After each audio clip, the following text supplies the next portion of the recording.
but Yeah. I'm not super savvy, technologically savvy, so sometimes I need a little help. Yeah. No, I I prefer phone calls sometimes because I can go back and forth in emails And and then and it's you strenuous, know, right? yeah, for everybody. So sometimes just picking up the phone is easier. I agree. But yeah, let me know whenever you want to start going through Yeah, it. I think we're ready. Okay. Do you see my screen, the member maintenance Yes. portal? Okay. So this is what I'm going to send over to you. It goes through everything. As you can see, 119 pages. So this is everything, the topics, right? So the first thing is self-registration. So again, this kind of goes through that, signing up, updating the profile, adding the group. So everything is listed here, and we can go through it. So self-registration, this is where you'd go on to horizonblue.com and you'd register. So When you say register, are we already registered, or do you mean registering an ad? you would register for the portal. So you would have to do that if you have not done that already. Okay, I would have, okay. Yeah. So then you would verify your group with the tax ID, So the Okay. question give is, you how many the people account number. how many people need to register? She has to do as an administrator, or like how many people can access? You can both do it. You would just have to do it based with your email address that's linked to you for Okay. the group. I And then haven't you'd received create any. your own password and everything. I haven't received any email to to log in, like registrations. Yeah, so I know you were kind of busy with other stuff. I'm gonna send over some stuff after, we go over this so you can start that today. Okay. Well, So this is gonna be a part of it, the portal guide, right? So you can register. It's pretty self-explanatory. You just put in your information and we would approve it. So then you would sign in, right? You would then be able to, let's go through all this. It's kind of going through every single thing, right? But yes. this is where you would sign in to your new member maintenance group. You can see the group number drop down. So this is where you choose everything. You can either go by group or you can go by member. So if you're doing an individual thing, you'd want to go based on the member, right? It's easier. So you update your profile. So this, like I said, it just kind of goes through a lot. You're going to add the group, right? So you're going to add the group number. And then this is where you put in the information, the group account number, go through all the terms, continue. And then now, sometimes groups have more than one group number, right? So I'm not saying you do, I'm just saying some groups have one for medical, one for dental. So you go in there, you drop down to which group you're looking for, and then see how it populates with different group numbers. Okay. So group contact list. This goes over all your information. Products. So this is where it explains like a product is like medical, that'd be a product. RX is a product. If you have any questions, just you can ask at any time. Just kind of skimming through it. You request an SBC. Jordan, I think for the group, their biggest or most commonly needed to know things are once after they register, of course, adding and terminating an employee, Yep. a qualifying life event, and really to download a census or a bill. But other than that, I don't know, unless I'm missing anything that Erkan or Kathleen that you think besides what I mentioned, because I think that's what most of our groups go to anyway. Yeah. So Yeah. once let's say we got a new member, like new hire, and then New hires, yeah. she filled out the enrollment form, right? And then how should I go and add it, like on the portal? Yeah, Oh, perfect. okay. Perfect segue into that. Yep. So we're on that one here, page 45, adding a new subscriber. So you would press add new subscriber once you get into the group to add one. right? So Mhm. then we fill out all the information for them, first name, last name, make sure everything is correct before you save it, update their address, all of that, if they are Medicare eligible. This is where you put the hire date. Okay, so pretty simple, straightforward. If there's different products, again, you would have to add them separately by pressing select product. And then, it goes through each one separately. So then after you get to the point where you added the subscriber, then you'll get to the screen. If it's a contract type of parent-child, then you can add a dependent, or 2 adults, you can add the dependent. You would just do 1 member at a time, right? So you'd get to the subscriber and then update the dependent information. Same thing, put all their demographic information. And then once you do everything successfully and you validate, I have to stress that a lot, right? You want to make sure you click and validate it. That's when you'll see this little pop-up that says new subscriber has been added, and then you'll get the ID number. Okay. So like these are all the tabs I'm just going through, right? We went through the registration, we're on subscribers. So the next thing would be, it goes over more subscriber stuff, because there's different things you could do.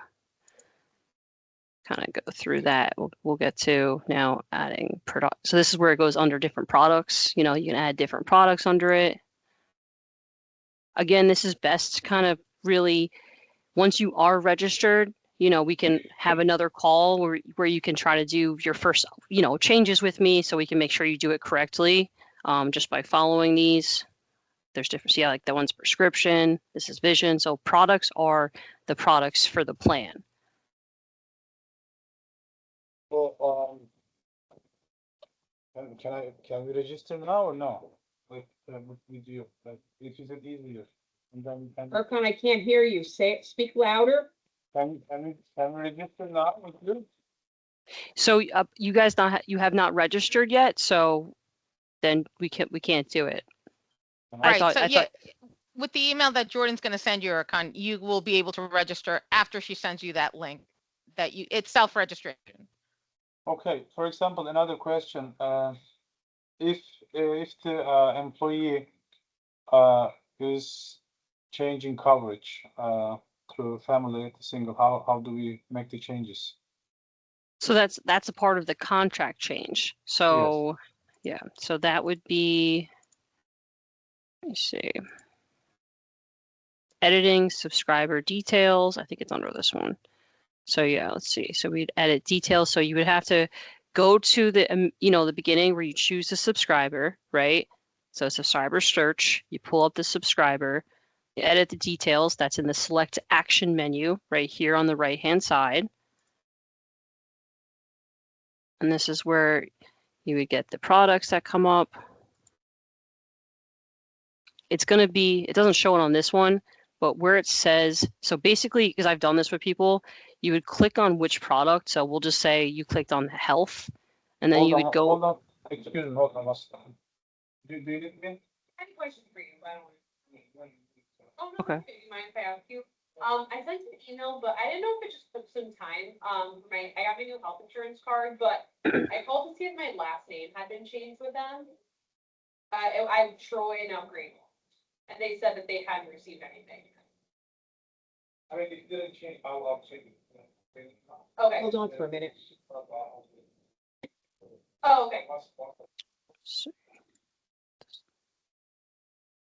here it is. I need my card. No, I got my card, but it just has my last name, my old last name. Yeah. Yeah. I'll take it across, I get the total, and then request another card, then you get the new card. Okay, so it's the email. Okay. But I'm just saying, I didn't want to all the things.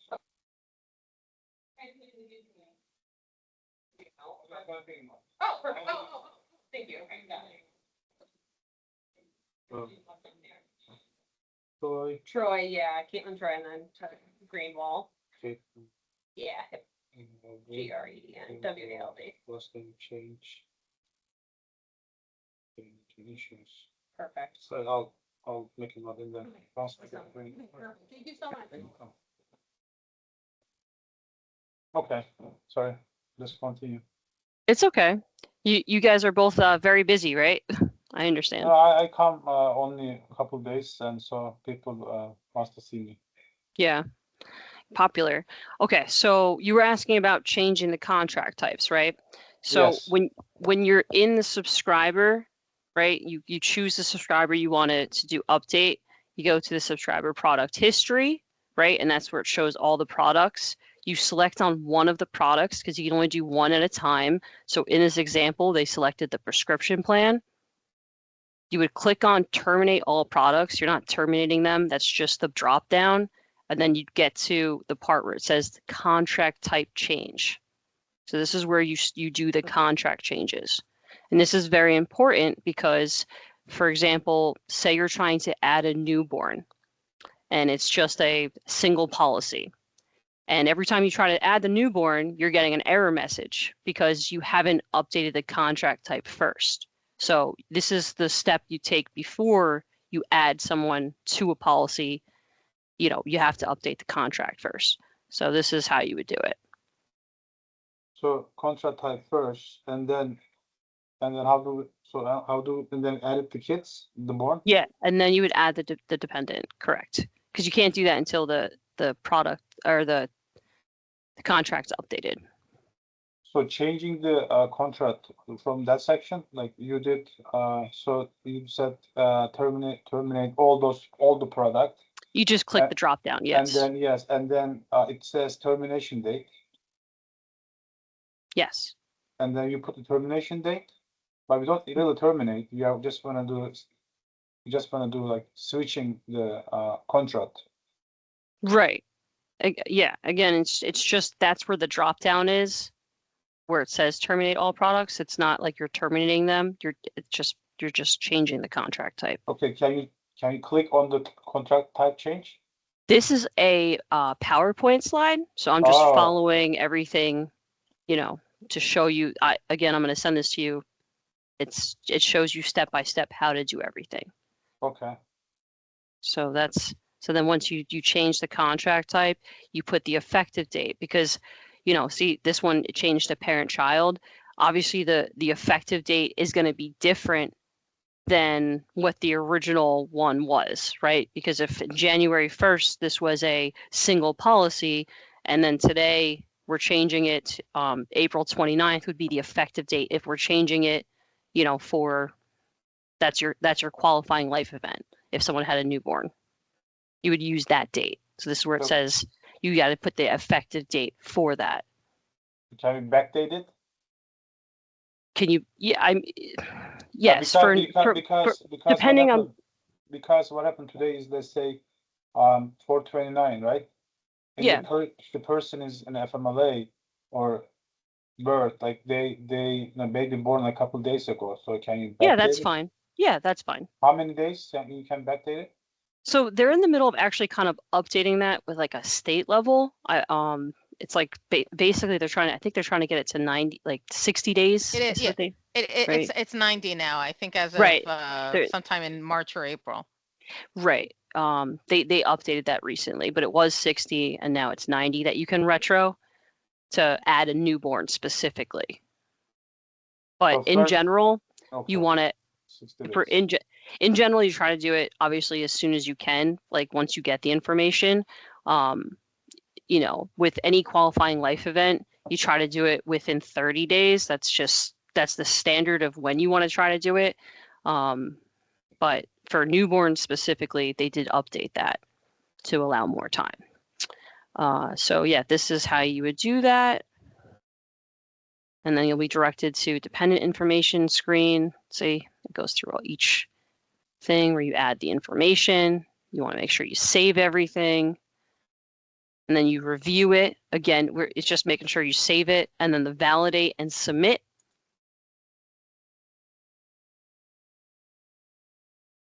And this goes through how to terminate products.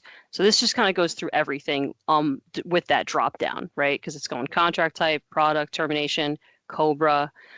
When it comes to COBRA though, I do always advise to send that directly to us because it's just easier for everybody. Sometimes it gets mixed up because you have to add the effective, the term date, and sometimes when I've seen groups do it, they don't term them from the original subgroup. So it just makes it cleaner for everybody if you just send that directly to us. I don't know if you have a vendor that does your COBRA, but Yes, we I do. would. Okay, so that's even easier for you. I wouldn't do that on the portal yourself. That's all. But this goes over how to do that. But yeah, that's pretty much all of the good stuff that you're probably going to do. Which page was this? For billing and payments is a little further. So let's go here. So this kind of goes over what you were asking it before, Kathleen, about the billing. So that's all here as well.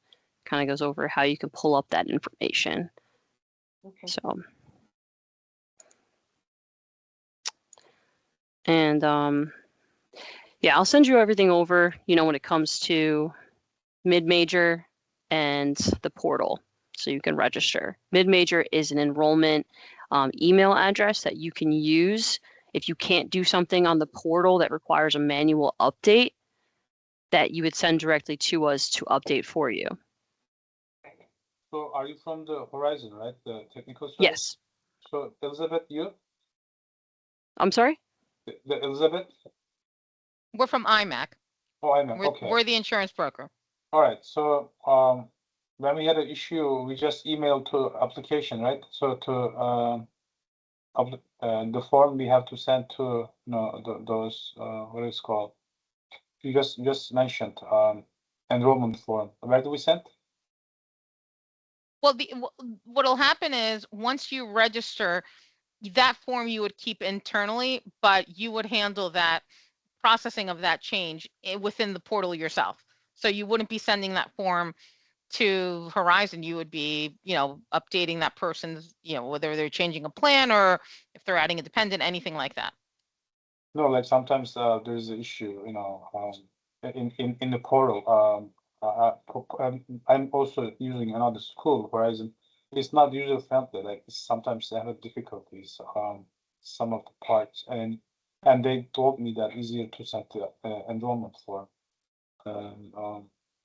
But also difficult to get somebody on the phone. They have asked like 10 questions at least, like 20 to verify. Yeah. So wait, are you referring to this portal or like Benefit Solver? This portal. Oh, so you've used the portal before? Yeah, no, I'm using it still, but and then they didn't they didn't train me, and they just said just send the information like the form. We can handle our side, they said. So I just want you to know, Jordan, Ercon does payroll for us, but he's full-time in another district. Oh, I So see. Ercon, do Okay. you have Horizon Direct in Northern Highlands? You also I handle Benefit another district with this portal, but again they didn't train us for adding and other issue. I was trying to find myself, but I find it difficult to add, remove, or contract changes. And then when I tried to call somebody, they just said send the form and we can handle it, which I have been dealing with them with the send and back for those info, like the enrollment form. Yeah, the mid-major to send the form. Yeah, mid-major, You yes. yeah, So, you have both options. You can send it to mid-major or you can do it yourself on the portal. I mean, the portal guide itself is on the website, so that automatically, that's available to anybody. If you've been using it, you should be able to access that. But I'm going to send it to you, and it is very self-explanatory. I do understand though, it is a lot of buttons to click. Like it is a lot. Like you have to click save, validate, make sure everything is correct. And if you miss one step, that's where you kind of get, either you get error messages and it's confusing. And I'll be honest with you, there's not like a formal training session. I do this for all my new groups or anybody that wants to do it because, I think it's very important to kind of establish that in the beginning, and also we can meet, go over any questions you have. And in general, you can always reach out, if you want, if you have any, especially if you have access now, then we can go through something together. But she said she didn't have access. So if you have access to the portal, but you don't have access to this group, then you would have to add this group to your access that you already have, basically. And we can go over any changes. You can't do that now until, you add it, because we have to approve you. But, this is open at any time if you ever want to go through anything together. Okay, I mean, yeah, I mean, I can't really right now because we don't do physical walk through, so I can't really know what issue I will be having. So I'll stick with the PDF and then see what issue I will face, because sometimes let's say newborn, right? They don't have a social security number, like That's fine. Sometimes Yeah, when the there's sometimes you system doesn't accept that, so you gotta find out how you overwrite this. So with the social specifically, you used to be able to just put zeros, but they stopped doing that because there's a lot of systemic issues that kind of happens, because people never updated it. We always kind of were lenient with that because you don't always get it, obviously, right away. But now you just have to send that. If you don't have the social, you can't do it yourself on the portal. You have to send that to mid-major. But if you have it, then you can add them yourself. That should not be an issue. I mean, technically saying like the newborn doesn't have a social, and if the system doesn't accept, then now we have to send everything on the mid-major. So, and then the employee, the form is very complicated. I think 4 pages form that I don't know if the teacher got trained on that form. It's because So with the enrollment form itself is it- they have so many like information. anything, They have so many information on the form, so probably they will ask so many questions. How we, fill up this form, or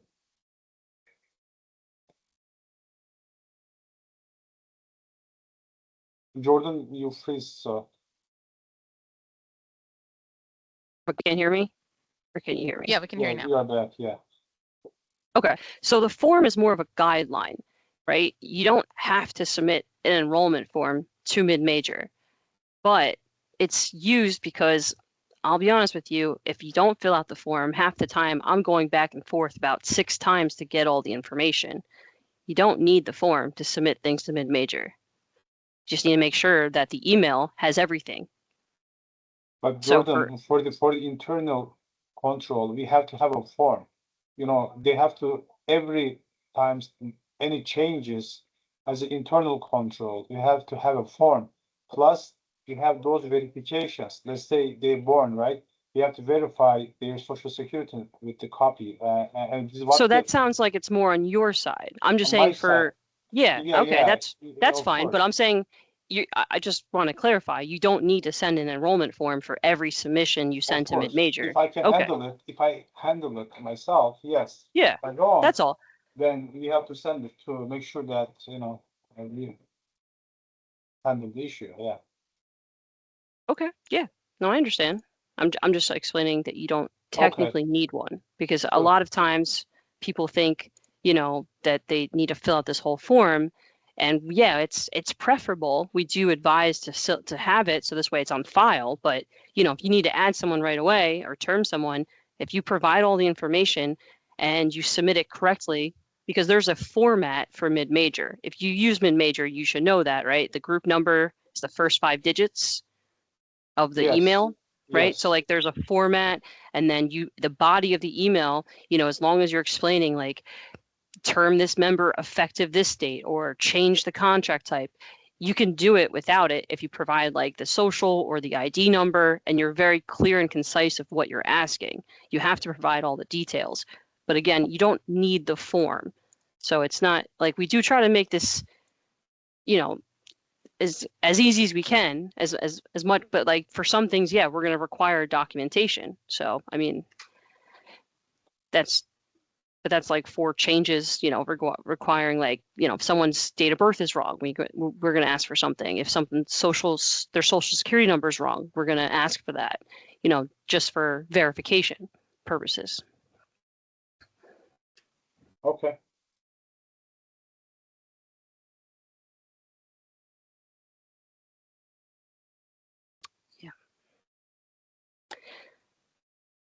Did you have any other questions or?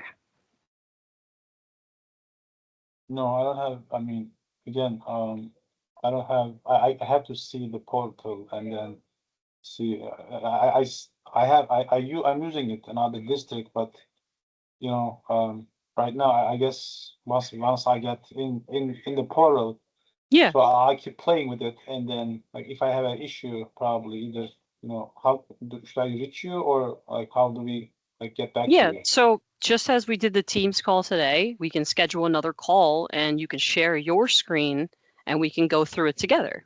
Okay, no problem. Thank you. You're welcome. Yeah, again, I want to try to help you. Like my job is to make sure everything works. So any questions, you know, you can always reach out to either, you know, either of us really. And all right, I got the emails. So I'll send over all the details for the registration process and mid-major. Is there anything else that you want me to add to that? I don't know. Do you have I'll the group? share a copy of the recording as well. I mean, Okay. if you can send me, you know, the instruction how to register, and I'll register today, and then play around, you know, maybe add Yeah. couple like see, because I just before there is a teacher that she's saying her last name, the insurance card came was old name, so I can make some changes, you know. So if the name is wrong, that has to be sent to us with documentation. If there's like Plus- something, yeah, because like those things we want to make sure like that's you're changing something. You're not adding something. So that's when you have to send something to mid-major because we want to verify it's correct. Okay. You know, I had somebody with like a new group and they kept trying, they changed the date of birth like 6 times. And I was like, all right, I need the license. I need something that shows the correct date of birth. So changes through mid major, you are saying, and just adding is through that website. Adding, terminating, updating contracts, changing subgroups, you can do that all by yourself. When it comes to changing something that requires verification, you have to send that to us. And there's also, you know, just random things that you won't be able to do. You probably have come across. One example I use a lot is, you know, say somebody was married and they were in our system with their ex-spouse and they have a new spouse. That's when you have to send that to us because the system's always going to show both of them. So you won't be able to make any changes. So like little things like that requires a manual update. Okay.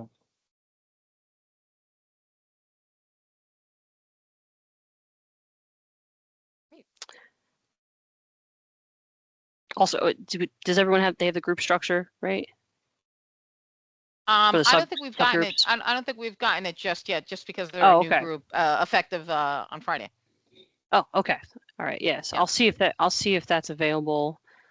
I don't know if Dan is online, but yeah, because the group structure, I mean, I'm sure you're familiar if you're using the portal, is very important because that has all the subgroups. And if you're using the portal, you have to choose the subgroup. It's not going to just be direct access, $10 copay. There's going to be a subgroup 00 or 01 that you have to choose. Okay, so So yeah, where's those, like, how can I find those numbers? Like, So- where are they? So we'll send that over. Okay. No Okay. problem. Thank you. We'll talk to you soon. You're Great. welcome. All right. Thank you, Have a great everybody. day. All right, have a good night. Bye. You're welcome. Bye-bye. Bye.